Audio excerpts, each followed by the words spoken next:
Hi everyone, welcome back to my channel Smart Study with Mansi. And now I am here with this lecture session which comprises of the conventional water treatment process. So friends, as we know, treatment removes contaminants or undesirable components or reduces their concentration so that the water becomes fit for the desired use. As we know that the treatment is crucial to the human health and allows human to benefit from both the drinkings and the irrigation use. To meet the demands of growing population, it's really essential that we harvest as much as water to conserve this precious resource. However, before supplying water for the human consumptions, it must go through the rigorous water treatment processes. Then it will be fit for the human beings as well as the animal and plants. And because of that, nowadays a typical water treatment process is comprised with the distinct steps before supply of water. But all of these steps are not operated at every treatment plants. Some important should be followed at the different plants. So friends, let's move on to the conventional treatment process. On the screen you can see the flow diagram of the basic treatment plants. So first step is to collect the water from the lakes, rivers, reservoirs. Most often, the water is transported from the sources to the treatment plants by a complex network of pumps and pipelines. So, treatment is necessary there. Fine, we are providing intake structure for the collection of water from the surface sources like river, reservoir, lake, as I told before, and conveying it further to the treatment plants. And basic purpose is to provide calm and still water conditions, so that comparatively pure water may be collected from the sources after the collection of water from the intakes.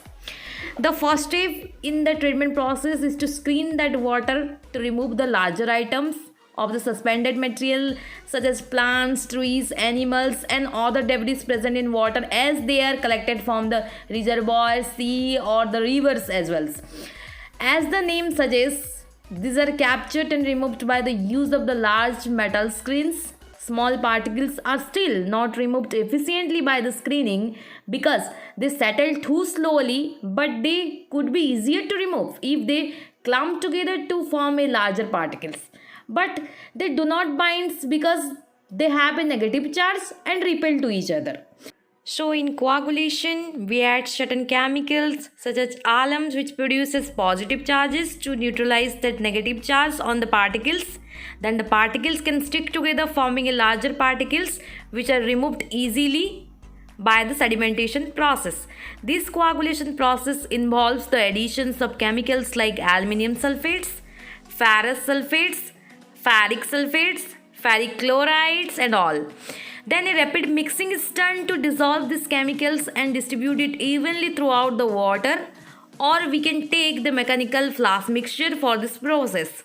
After that, water is ready for the next process, that is the sedimentation process. In sedimentation, the particles are allowing sometimes or allowing particles for the suspension in water to settle out the suspension under the effects of gravity. Okay, we are taking gravity effects in the sedimentation tank. The particles that are settled out from the suspensions become sediments, and in water treatments that is known as sludge. That sludge is removed in the sedimentation process. When a thick layer of sediments continues to settle, this is known as consolidations, as this is repeatedly settled down at the bottom layer of the tank. The velocity of the water is lower below the suspension velocity and the suspended particles settle out of the water due to this gravity process, or according to the gravity they are settled down at the downward part. The process is also known as settling or the clarification process. Settled solids are removed as the sludge and floating solids are removed as scum. Water leaves the sedimentation tanks over the effluent wire to take the next steps of the treatments. The efficiency of performance of the process is controlled by the detention time, temperature, tank design, conditions of equipment. Most treatment plants include the sedimentation in their treatment process. However, as the sedimentation may not be necessary in the low turbidity or water of the less than 10 parts per million, and after this sedimentation process, the water is transmitted to the filtration tank. In filtration process, which removes particles that are present in the suspension state, Removal takes place by a number of mechanisms that includes draining, flocculations, sedimentations, and the surface capture, etc. These filters can be categorized by main capture methods. According to their capture capacity, they are divided as the slow send filters or the rapid send filters. Or we can provide channels. Channels are generally provided and it consists of a simple thin physical barrier made of the metal or the plastic. In water treatment, they tends to be used in the inlet or to be treatment system to exclude the large objects like leaves, fish, or the coarse materials present in water. This may be manually or mechanically scraped by the screen bars, or the screen bars are provided at different spacing. The spacing between the bars ranges from 1 to 10 centimeters. As the intake screens have smaller spacing created by the closely spaced plates or even fine metal fabrics, this is usually intended to remove fine seals, especially algae, microstrains, microorganisms. After filtration of water also contains microorganisms, pathogenic bacteria, or disinfectants. So disinfection process is required to kill them. The remaining water has now had the vast majority of its impurities, but it may also contains the bacteria, viruses, microorganisms. In order to kill them or kill these elements, it must be treated with the enough chlorine to be effective, but not too much, as too much of chlorine affect the taste and odor of water. Disinfection is the physical or chemical process in which the pathogenic microorganisms deactivated or killed by the chemical like the chlorine, chlorine chlorides, etc. are added to water, or the physically ultraviolet lights, electronic radiations, or the heat can be provided to treat this water.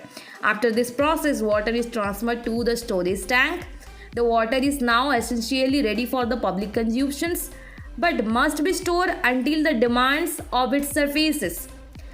But whenever the demand arises, we have to supply that water. It must commonly stored in the underground or the overground tanks, as well as the drinking waters are pure in nature. They must be stored before the supply or before supply in the emergency time. Okay. Now the water is ready to distribute to the public by a network of pipes or valves to fulfill the various demands of peoples. So friends, this is all about the water treatment process. If you like my video, like it and subscribe it. Thank you.